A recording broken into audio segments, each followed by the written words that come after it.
Olá pessoal, tá no ar mais um episódio do Cast for Closers, seu podcast para dominar inside sales e colocar suas metas no bolso. Estamos de volta com a quarta temporada de gravações do Cast for Closers e antes da gente mergulhar no tema novamente, você que está ouvindo a gente via iOS ou Android, não esquece de deixar sua avaliação, colocar as estrelinhas lá pra gente, que isso ajuda a gente a divulgar o Cast for Closers e levar esses aprendizados e ampliar a comunidade. O tema de hoje que a gente vai conversar é a visão do CEO e a área comercial. Há bastante tempo lá no episódio 50, a gente entrevistou o Eric Santos da Resultados Digitais, amigo do nosso convidado aqui de hoje. E o foco desse episódio vai girar em torno da visão do CEO e como ele interage com as demais partes da empresa. Então, com certeza as perguntas e as respostas vão ser bem diferentes daquele episódio. E hoje a gente trouxe para falar sobre a visão do CEO e como ela se reflete na área comercial, o Marcelo Lombardo, CEO da Omni Experience, aqui para o Cast for Closers. Eu ainda lembro do primeiro evento que eu encontrei, o Marcelo, que eu conheci pessoalmente, da opinião forte que ele tinha sobre vendas. Ele me abordou ali no café, no intervalo do evento e disse: é difícil me perguntar esse negócio de inside sales que você está falando aí. Eu falei: olha, essa opinião vai um dia para o Cast for Closers. Marcelo, seja muito bem-vindo. Não sei se você lembra desse episódio. Fica muito à vontade para se apresentar. É um prazer te ter aqui no Cast for Closers com a gente. Fala, Diego. Cara, é um grande prazer estar com você, com a sua audiência nesse podcast, que é um super sucesso. E, Valeu. Cara, claro que eu lembro. Não tem como esquecer isso daí. Aliás, para falar a verdade, alguns dos melhores momentos que acontecem nesses eventos de tecnologia, né, nesses seminários, é o que acontece nos intervalos, né? São os papos que acontecem nos intervalos. Eu tenho um papo muito legal com o seu sócio que rolou num outro evento, que eu tenho um artigo aqui que tá no sai, logo sai, tá bom? Sim. O papo com ele, cara. Que demais. Fico feliz em saber e concordo contigo. Essas interações, esses choques que ocorrem entre os intervalos ali dos eventos são muito ricos. E de lá vem essa vontade já de trazer para o podcast. Eu sei que tu é um cara muito próximo da área comercial e a gente trouxe isso para esse episódio. E já mergulhando nas perguntas, eu já vi presencialmente, já participei de alguns eventos contigo aí, a tua paixão e a febre que tu fala no palco sobre a Omni, sobre a visão dela, que é ser a maior empresa de software do país.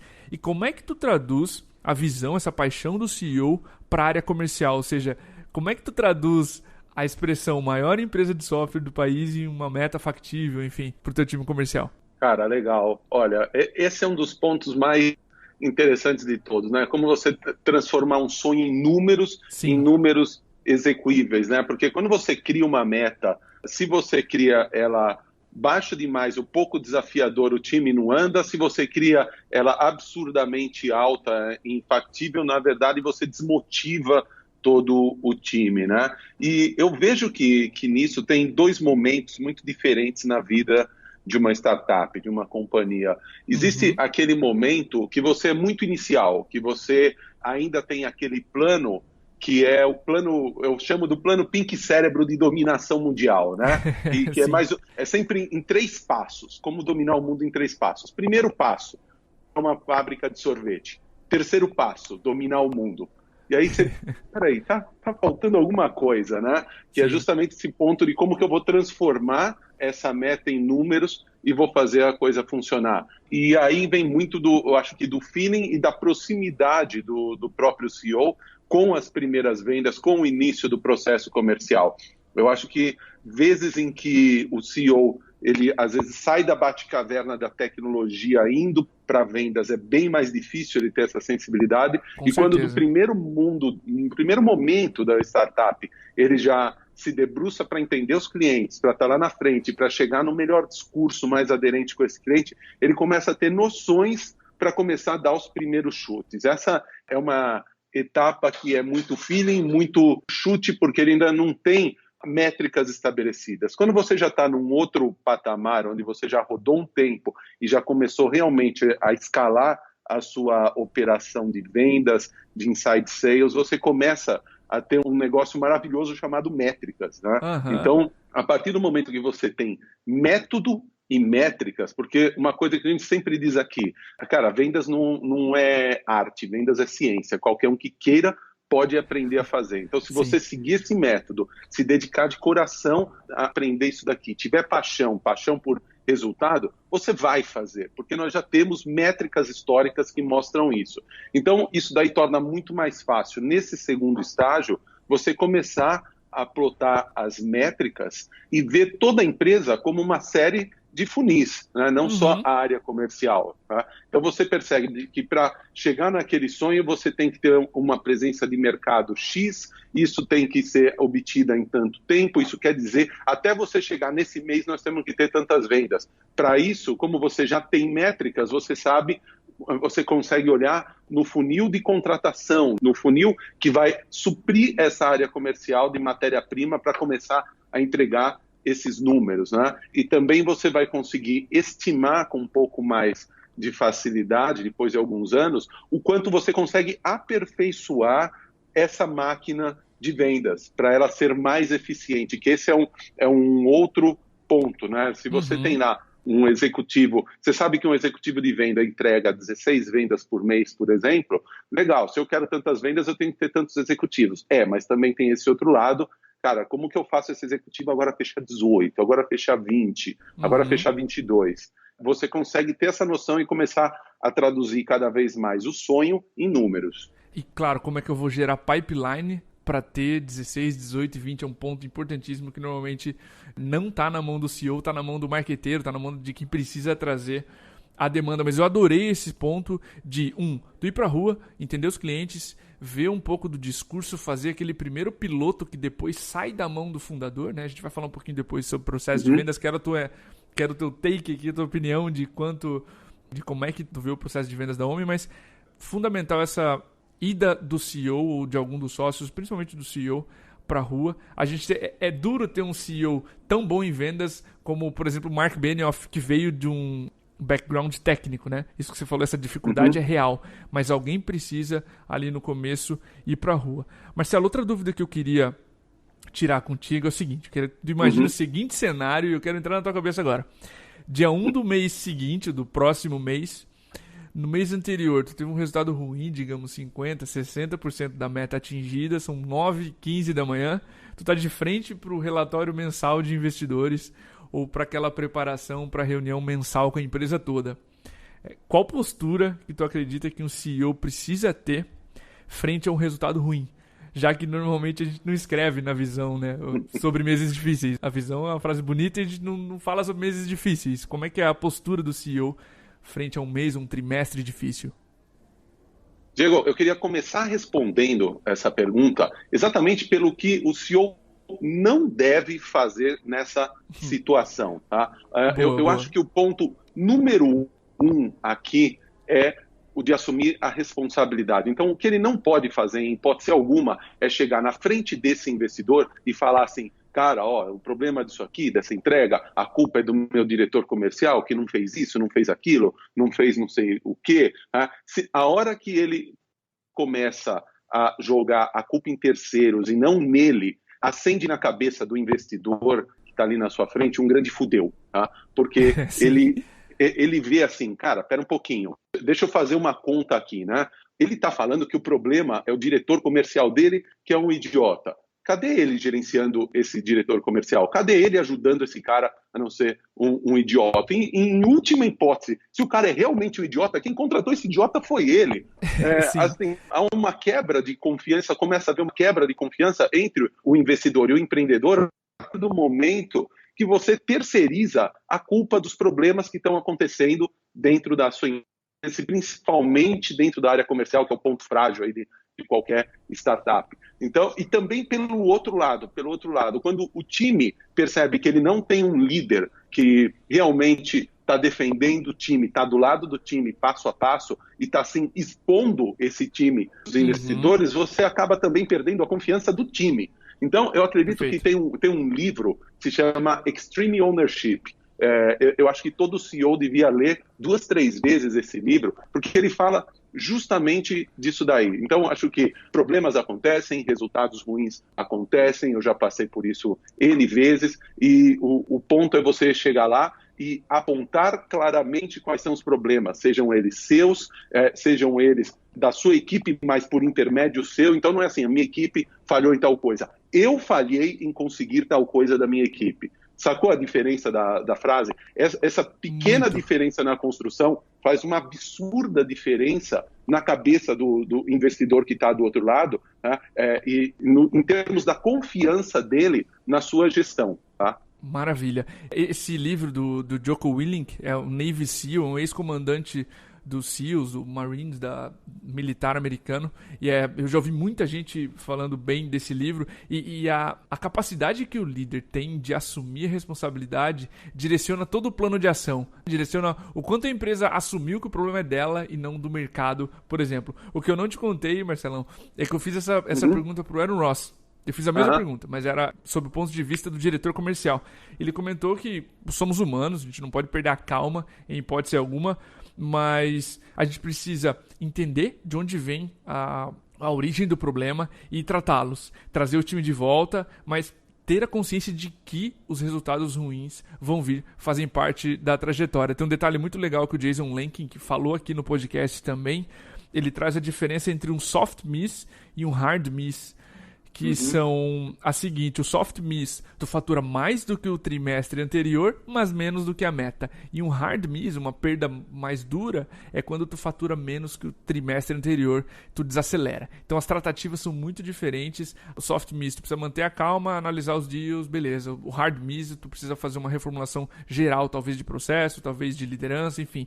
As tratativas são muito diferentes, mas eu gostei do que tu mencionou da responsabilidade. Para mim, a responsabilidade e o ownership sobre a meta ou sobre o que aconteceu no resultado ruim traz o plano de ação muito mais consciente, mais voltado para a empresa e não botar a culpa em fatores externos.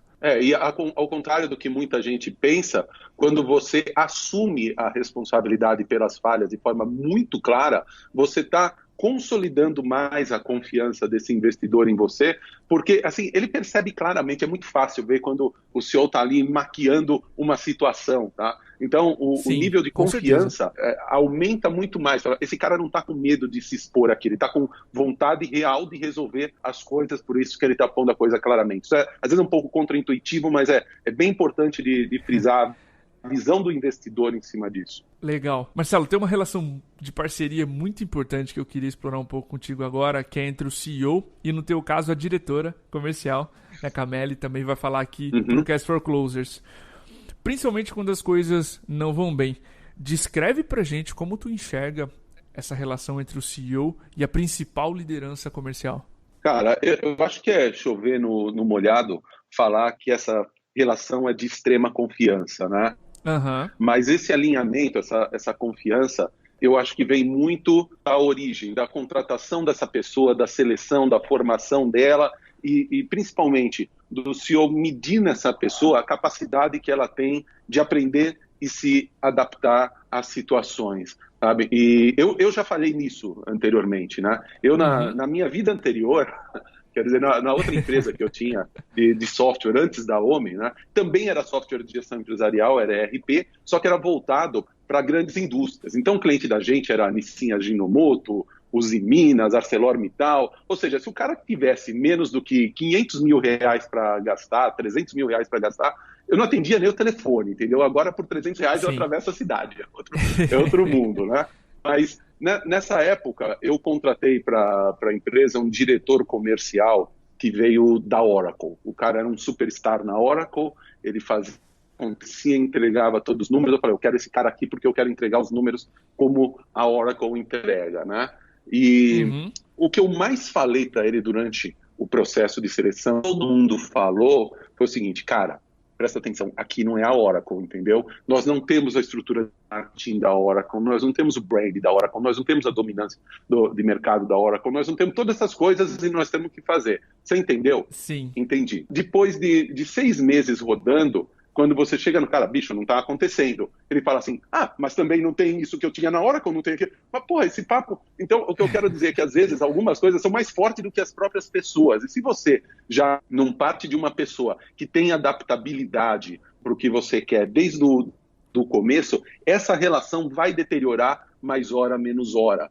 Então, eu diria que ela nasce antes, nasce ali na seleção, quando você vai sacar qual é a curiosidade, a vontade de crescer. Por isso que eu prefiro muito mais, às vezes, pegar, em vez de contratar um diretor comercial superstar, eu prefiro contratar aquele gerente comercial animal que está louco para crescer, que está meio tampado na empresa onde ele está, puxar esse cara e deixar ele voar, do que trazer alguém que às vezes quer repetir uma fórmula de sucesso e tem dificuldade para gravitar fora disso. Então, eu acho que a partir daí o relacionamento rola muito bem se você tem esses princípios atendidos que são a base da confiança na execução. Maravilha. Enquanto tu mencionava, eu lembrava de um episódio que o próprio Marco Roberge fala que ele trouxe o vendedor superstar de uma grande empresa que olha o marketing dessa grande empresa, fazia anúncios no Super Bowl. Então ele não tinha que se explicar.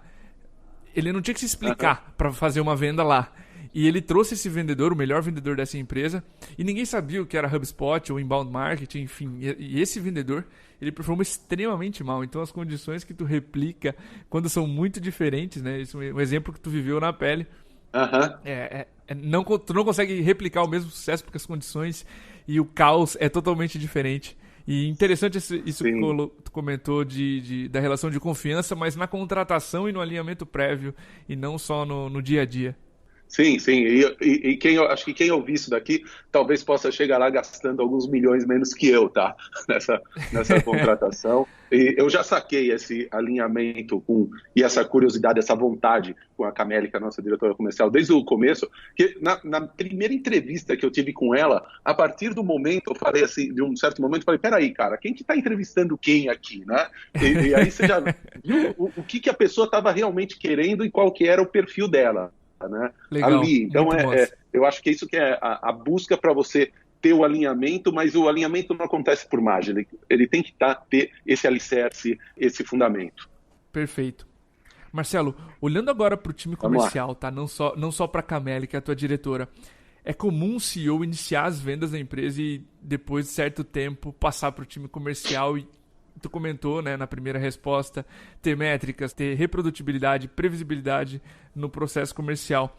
Só que é muito comum também o CEO entrar em deals estratégicos, dar ideias e ajudar ativamente, mesmo depois quando a gente já tem um time, um processo comercial rodando. Eu quero entender qual que é a tua relação com o processo comercial da OMI e até que ponto tu é um cara de opinião forte, tu se permite interferir no processo e até que ponto, não, é o time comercial que tem que tomar esse tipo de decisão. Como é que é a tua relação com o processo da OMI?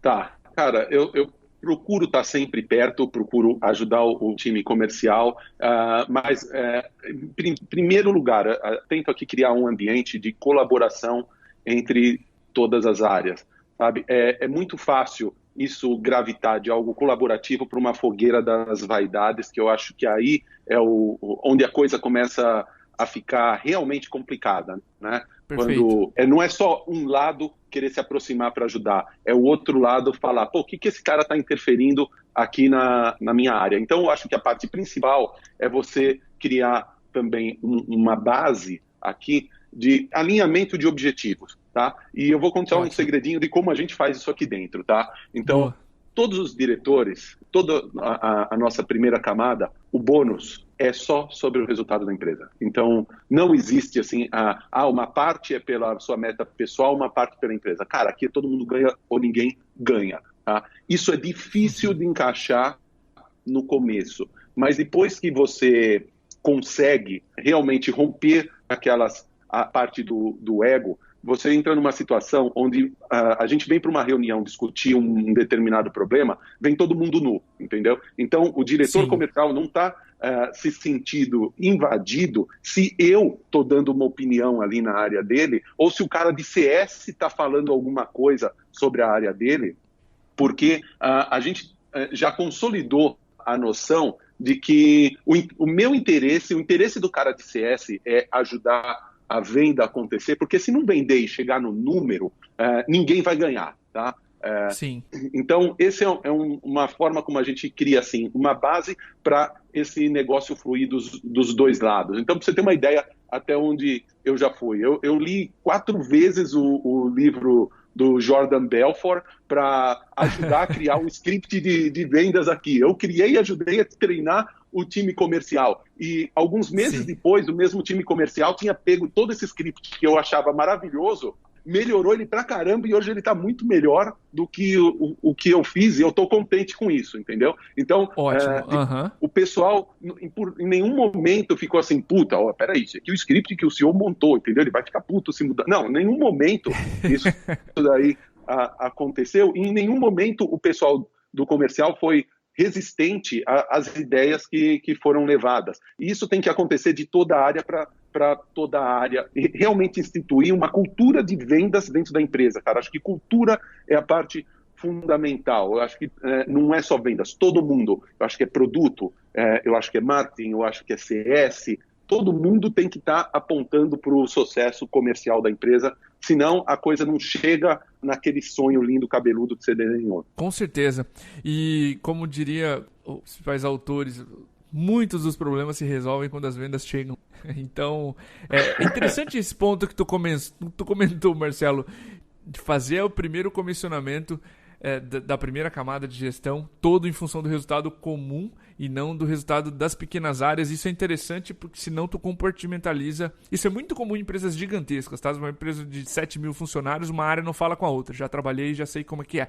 Agora, numa empresa que está crescendo e que a gente está querendo colocar essa cultura de startup e resultados, é interessante essa visão das áreas serem comissionadas por um resultado único da empresa. É todo mundo puxando a corda para o mesmo lado, sabe? Então, não tem cover your ass dentro das reuniões. A minha área aqui de vendas está bonitinho, o problema é ali do marketing que não está gerando...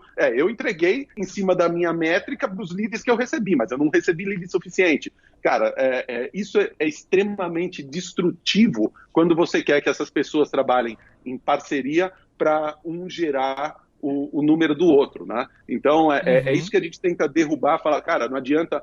E leva um tempo, tá? Para o pessoal acreditar que isso é verdade aqui dentro. Não é do dia para a noite, leva um tempo para o pessoal acreditar, tá? Que é dessa forma. Ou todo mundo ganha, ou ninguém ganha. Então, o meu objetivo aqui em falar que podia ser melhorado tal coisa ali dentro, não é falar que eu sou melhor que você, ou que a minha área é melhor do que você, porque eu só vou ganhar se você ganhar também. Tá? Então, é algo muito difícil de pôr essa engrenagem para funcionar, mas depois você põe, é maravilhoso.